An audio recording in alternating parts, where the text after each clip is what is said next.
ఎవరైతే మౌనంగా ఉంటారో వాళ్ళని ముని అంటారు. మౌనంలో ఉండేవాళ్ళు ముని. విశేషంగా మౌనంలో ఉండేవాళ్ళు మునీశ్వరులు, మౌనీశ్వరులు.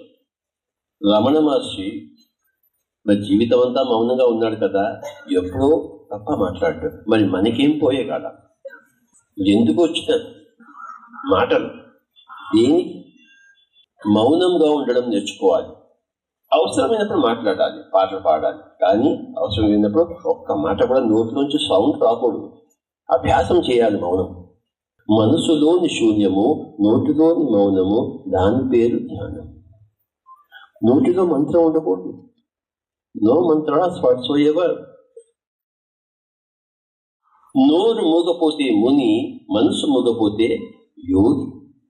ధ్యానం. మాటలోని ఎరుక. మాట మాట్లాడితే ఎరుక ఉండాలి, అవేర్నెస్.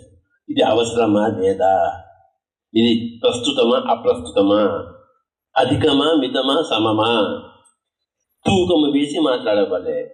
సత్యముతో ఉన్నదే మాట్లాడవలే. సత్యం తెలియకపోతే మాట్లాడరాదు.